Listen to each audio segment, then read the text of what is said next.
اور اب وہ سارے ملک میں سب کا وزیر اعظم ہے. اگر سرکار بی جے پی کی ہے اور وزیر اعظم ہمارے ملک میں نریندر مودی ہیں تو وہ تمام پارٹیوں کے لیے وزیر اعظم ہیں, صرف بی جے پی کے لیے وزیر اعظم نہیں, ملک کے کونے کونے پر بسنے والے انسانوں کے وزیر اعظم ہیں. آپ کو اس مثال سے اتفاق ہے کہ نہیں ہے؟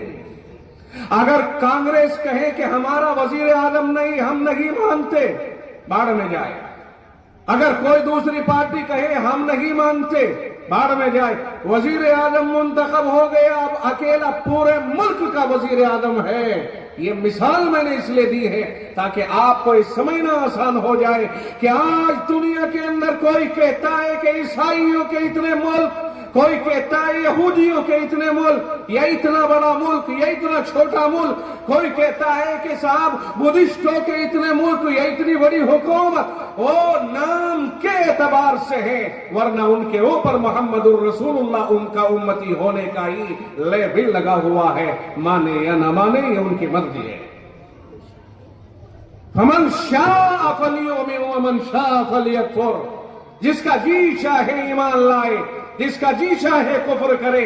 رب کہتا ہے وَلَا يَرْضَىٰ لِعِبَادِهِ الْكُفْرَ, اللہ اپنے بندوں کے کفر سے راضی نہیں ہے. یہ اللہ نے اپنی خواہش فرما دی, ظاہر فرما دیا, اپنا ارادہ ظاہر کر دیا کہ جی مجبور تو نہیں کیا جائے گا کہ زبردستی ڈنڈے کے زور پر کسی کو لا الہ الا اللہ پڑھوایا جائے, لیکن اللہ تعالیٰ نے آزادی دے کر کے اپنا ارادہ اور اپنی مشیت اور اپنی خوشی کو بھی ظاہر فرما دیا کہ اللہ انہی سے راضی ہوگا اختیار دینے کے باوجود جو اللہ کو لا الہ الا اللہ کے ساتھ مانیں گے اور محمد الرسول اللہ صلی اللہ علیہ وسلم کی رسالت کو تسلیم کریں گے.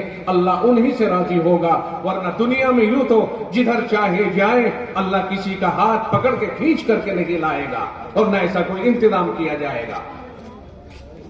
جناب محمد الرسول اللہ صلی اللہ علیہ وسلم پر قرآن کریم نازل فرما دیا اور اعلان کر دیا الیوم اکملت لکم دینکم, آج میں نے تمہارے لیے تمہارا دین مکمل کر دیا ہے.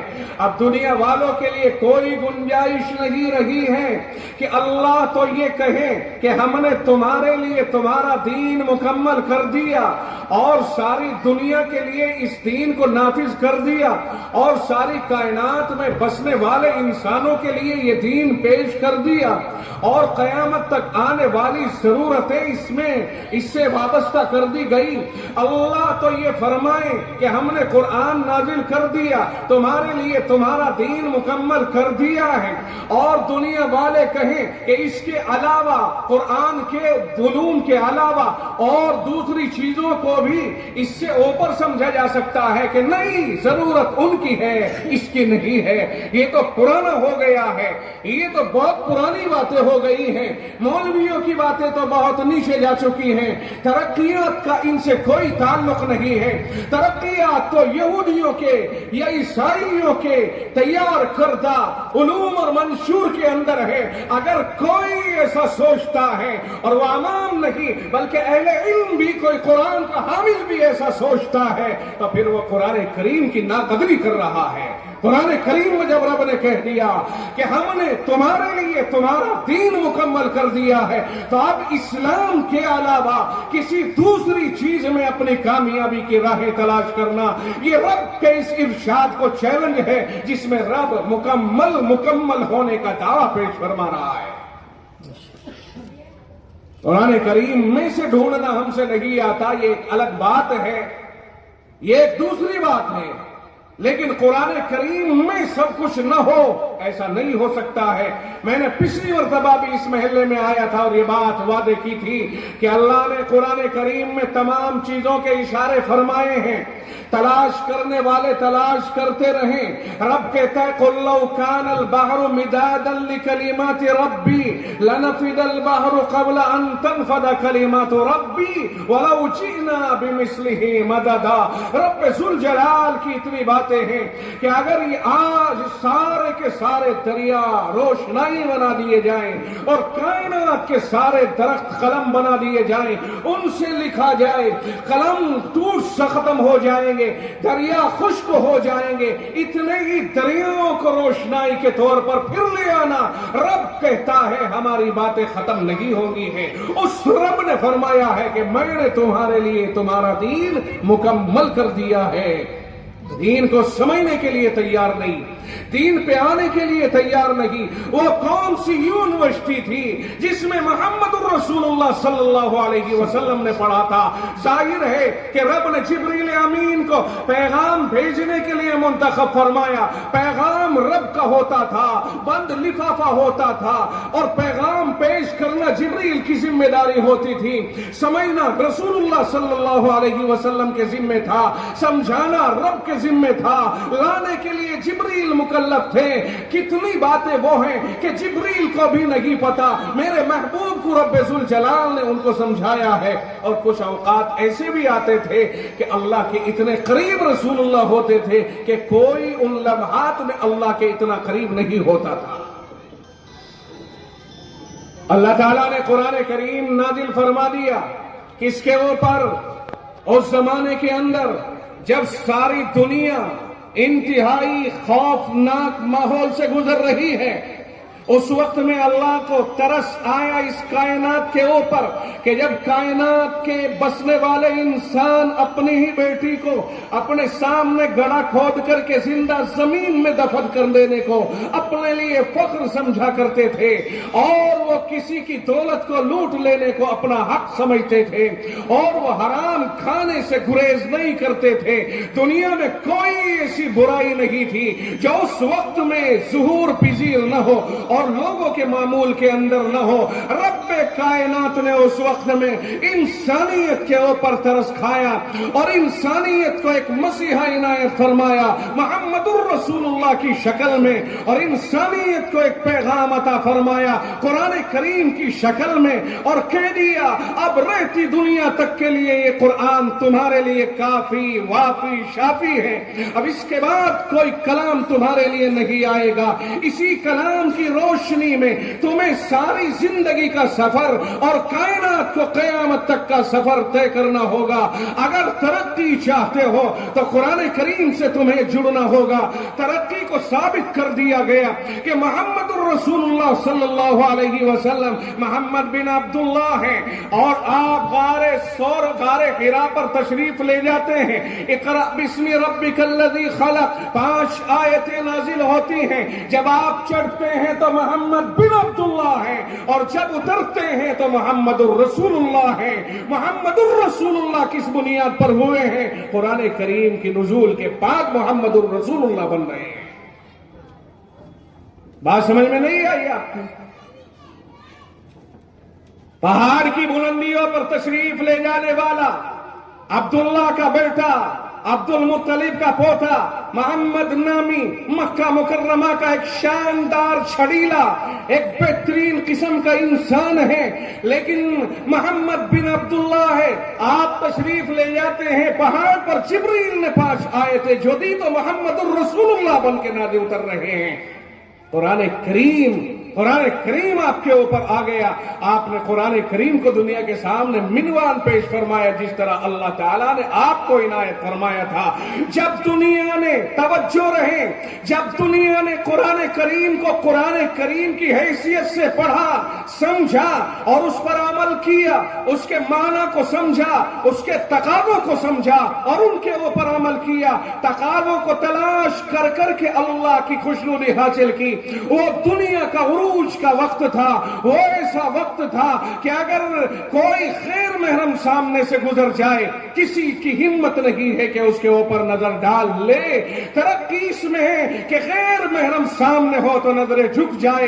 رب کہتا ہے قل للمؤمنین یغضوا من ابصارہم، مومنین سے کہہ دیجئے کہ اپنی نگاہوں کو نیچی رکھا کریں، نیچی رکھا کریں۔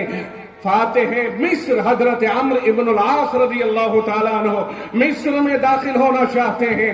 عیسائیوں نے یہ کر دیا کہ اوریانیت کے ساتھ لڑکیوں کو کھڑا کر دیا کہ اسلامی فوج کو اپنے حسن و جمال سے لبھائیں اور اپنے انداز سے انہیں اپنی طرف مائل کریں.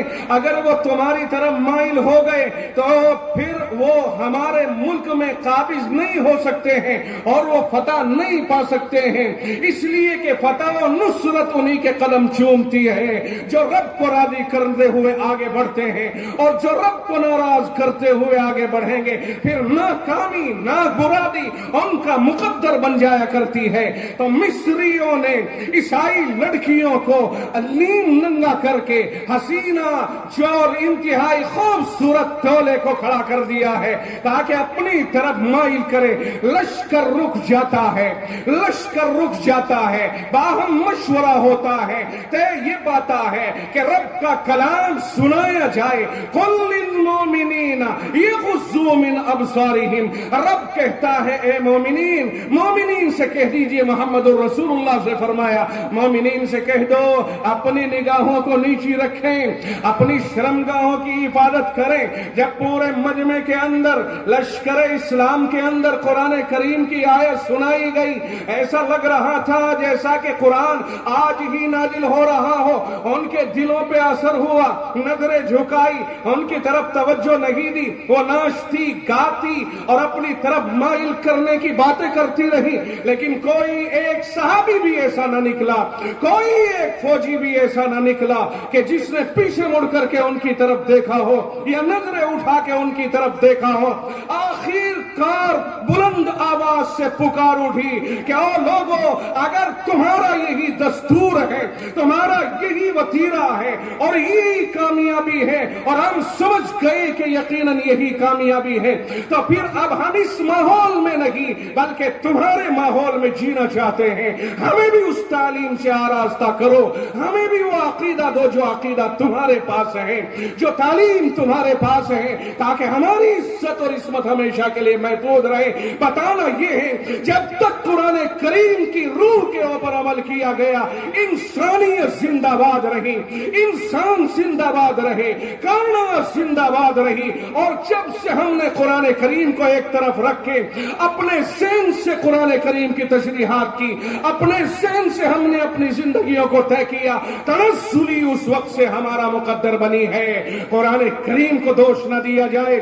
قرآن کل بھی اعلیٰ تھا، قرآن آج بھی اعلیٰ ہے، اور قرآن ہمیشہ اعلیٰ اور بالا رہے گا. قرآن پر کوئی حرف اٹھانے والا اور انگلی اٹھانے والا اٹھانے سے پہلے 100 بار سوچ لے. قرآن کریم وہ ہے کہ جو اس سے جڑا اسے وہ بلندیاں ملی، رفعتیں ملی، عظمتیں ملی. ایک کاغذ جڑا تو گرا پڑا کاغذ اس مقام پر پہنچ گیا. خبردار کوئی بے وضو اس کاغذ کو اب ہاتھ نہیں لگا سکتا ہے. اگر ایک بے جان کاغذ اتنا اونچا مقام پا سکتا ہے کہ قرآن کے ساتھ تعلق ہوتے ہی اس کا مرتبہ یہ ہو گیا کہ کوئی بے وضو سے ہاتھ نہیں لگا سکتا، کوئی زمین پر نہیں ٹھیک سکتا، عزت و احترام اس کاغذ کا مقدر بن گیا.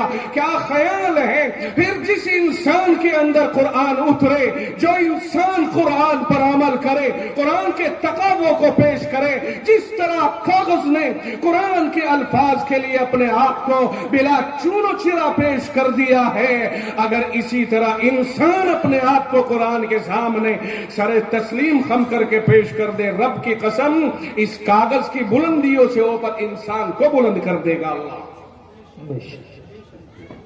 آپ ایک کاغذ سے نہیں سمجھ رہے؟ ایک کاغذ کو رب نے کیا مقام عطا فرمایا. کاغذ تو اللہ کی اشرف المخلوقات میں سے کوئی چیز نہیں ہے. کاغذ تو اشرف نہیں ہے، اعلیٰ نہیں ہے. انسان سے بلند مقام تو کاغذ کا نہیں ہے. جب انسان انسان ہو، کاغذ کاغذ ہو،